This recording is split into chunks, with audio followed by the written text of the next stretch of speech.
Euroregione.news. Fiera dei Santi 2024, Rivignano Teor. L'evento più antico a Rivignano è la fiera, che quest'anno si svolgerà dal 31 ottobre al 3 novembre, con grandi eventi e le novità che ci racconta il sindaco di Rivignano Teor, Fabrizio Mattiussi. Quest'anno di nuovo all'interno del cuore della manifestazione che è il Festival Mondiale della Canzone Funebre col Mercato del 2, abbiamo degli incontri che sono transcomunali, no? Proprio frutto di una concessione di un contributo che prevede il partenariato con comuni e amministrazioni limitrofe, tra cui Varmo, Pocenia, Flaibano e Rivignano Teor. Sono i 4 comuni dove all'interno di questi 4 comuni faremo delle giornate di arte, cultura a partire dal 26 ottobre, quindi prima della Fiera dei Santi e dei Morti che inizia il 31 ufficialmente, ma già il 26 inizieremo a Pocenia nella sala consiliare con sempre incentrato il tema della morte con tutte le sue sfumature. Tutte quelle che sono questi interventi, questi incontri di carattere culturale avranno inizio alle ore 19, ad eccezione del 1 novembre, che è quello che si farà il quarto dei 4 appuntamenti alle 17:30, mentre tutti gli altri saranno presso le sale consiliari dei 3 comuni di Pocenia, Flaibano, Varmo, e la nostra invece la attueremo all'interno del tendone che quest'anno è un'altra novità che abbiamo reintrodotto, non più che una novità, una reintroduzione, che è il tendone riscaldato, che così ci mette a riparo in caso di avversità atmosferiche e quindi ci permetterà di portare avanti la kermesse nel migliore dei modi. 1 di novembre l'Arte Morta, e neanche io sto troppo bene, questo è il titolo dell'incontro, a cura di Alessandro Del Pupo, che è un docente dell'Università degli Studi di Udine, che tratterà il tema sempre all'interno della kermesse del Festival Mondiale della Canzone Funebre. Per cui questa è una delle novità, o la novità principe, diciamo così. Questo è un progetto culturale che la Regione ha finanziato e che quindi c'è necessariamente l'obbligo di un partenariato, e quindi ben volentieri abbiamo sposato questo filone contributivo che la Regione si sostiene, il cui partner sono i patrocinatori di questa iniziativa l'Università degli Studi di Udine. Poi la regione naturalmente Friuli Venezia Giulia, con io sono Friuli Venezia Giulia, e la Proloco di Rivignano naturalmente, che è un po' il nostro braccio destro. Poi ecco, questo diciamo così la novità di quest'anno, accanto all'aspetto logistico dell'introduzione alla ripresa del tendone riscaldato, che ci permetterà di operare in tutta tranquillità. Dicevo prima, la kermesse inizierà il 31, giovedì 31 ottobre. I chioschi apriranno i battenti alle ore 18, ma ufficialmente la kermesse inizierà dopo la Santa Messa dalle 18:30, quindi alle 19:30, e madrina dell'evento sarà la Mara Navaria, la neocampionessa mondiale olimpionica di spada. Ha accolto il nostro invito e farà da gran madrina all'evento, che inizierà appunto quindi ufficialmente giovedì 31 alle ore 19:30. Poi naturalmente stand enogastronomici, divertimenti. Ci sarà il 31, quindi dopo l'incendio del campanile dei fuochi artificiali, la notte bianca, la prima delle 2 notti bianche che ci saranno durante questi 4 giorni di festa. La seconda sarà il sabato dopo il Festival Mondiale della Canzone Funebre. Che dire, niente, il Festival della Canzone Funebre viene come ogni anno curato dall'Associazione Musicisti delle Tre Venezie, di cui a capo di tutto ciò abbiamo il famoso Rocco Burtone, che come ogni anno ci accompagna in questa, che è nata un po' per scommessa, per scherzo. Il Festival della Canzone Funebre stesso sta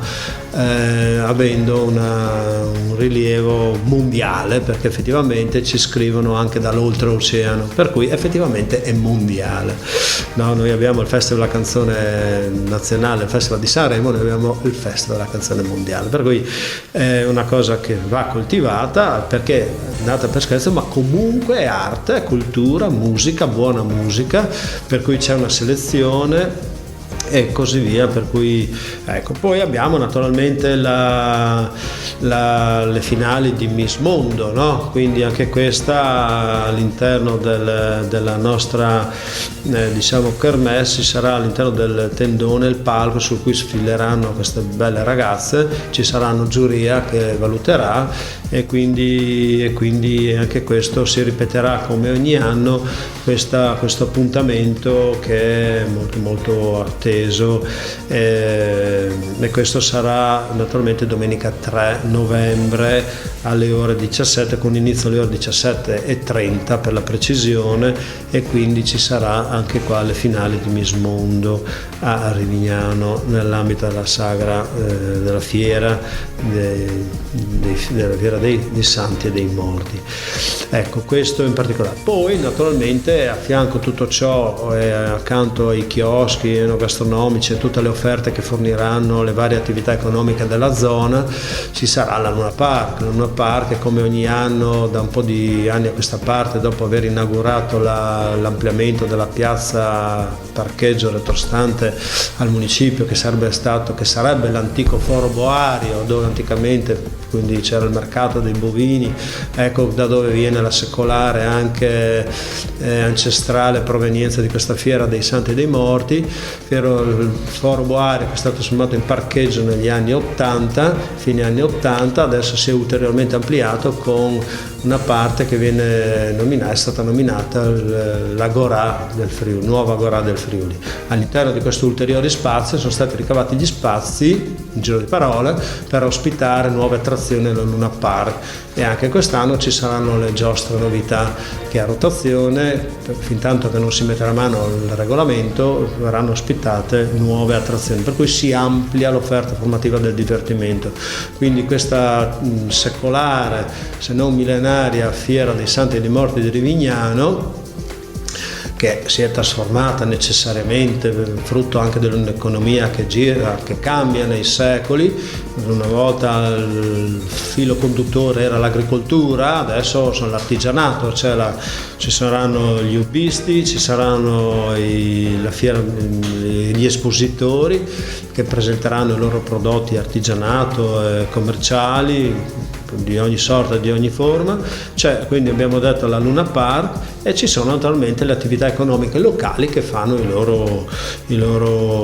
spettacoli, che offrono gli spettacoli, offrono cibi, offrono delle opportunità diverse a seconda del locale, per cui direi che è una novità continua, diciamo così, accanto alle quali c'è questo Festival Mondiale della Canzone Funebre, che comprende quella kermesse di 4 appuntamenti, che ripeto il titolo è tra simboli e realtà, la morte nell'arte, nei conflitti e nei mondi virtuali. Quindi ci sarà trasversalmente questo tema naturalmente non dimentichiamo che in seno alla sala consiliare, all'interno della sala consiliare c'è la mostra, una retrospettiva dedicata a Luigi Battistuta, che è un nostro artista locale deceduto ormai qualche decina d'anni fa, ma che ha lasciato un'impronta, diciamo così, un suo stile. Non voglio paragonarlo a quello di Ligabue perché è un autodidatta, però il suo tratto, il suo pennello sapeva cogliere, trasmettere dei messaggi, dei valori, tipico quello dei mestieri, riproporre personaggi che attuavano il loro mestiere, si capivano, trasportato nella tela il sentimento, il messaggio che il mestiere, il ritratto voleva proporre. Quindi una retrospettiva di Luigi Battistuta, nostro concittadino di Rivignano, che dipingeva per vivere, in realtà poi come i grandi artisti genius regolatezza dell'arte, però insomma adesso ci siamo accorti che è un personaggio che vale la pena valorizzare, e difatti grazie a uno dei giovani assessori che abbiamo, Greco Gabriele, anche perché è uno studente che si laureerà a breve in filosofia, valutando facendo delle riflessioni sull'arte, sul tipo di arte di Battistuta, ha ritenuto, e noi siamo favorevolmente appoggiamo favorevolmente questa sua idea, perché effettivamente è un artista che merita valorizzazione. Naturalmente l'invito che vi faccio è sì per passare 4 giorni di divertimento, ma ricordiamoci che all'interno del divertimento, ad opera delle molteplici associazioni che fanno parte che entrano in gioco in questa Kermesse, e quindi tutte le associazioni del comune, che siano sotto il profilo culturale, sociale, ricreativo, sportivo, le bande, gli alpini, lo sport in genere, la Flay Dancing che farà anche lei uno spettacolo, ci offrirà uno spettacolo, quindi tutto il mondo associazionistico è coinvolto in questa Kermesse, e quindi è un richiamo per passare 4 giorni di divertimento, di star bene con i cibi che i nostri locali, le nostre associazioni, ma anche di cultura. Come dicevo prima, l'elettrospettiva di Luigi Battistuta, ma ci sono gli spettacoli offerti da ogni chiosco, farà un suo spettacolo musicale, quindi la Flay Dancing offrirà uno spettacolo di carattere di danza, e quindi la mostra, presentazioni, questi libri, queste presentazioni, questa realizzazione di questo evento culturale che si snocciolerà su 4 comuni, lo troverete nell'opuscolo che stiamo distribuendo, che è stato distribuito un po' dappertutto, che è quello che vediamo qua, e naturalmente il programma lo potete ritrovare anche inquadrando il QR code, quindi vi darà tutto il programma per filo e per segno, che vi ho in qualche minuto esposto per fare un po' di propaganda alla nostra bella festa dei Fiera dei Santi dei Morti a Rivignano. Da Rivignano Teor per Euroregione News, Marco Mascioli.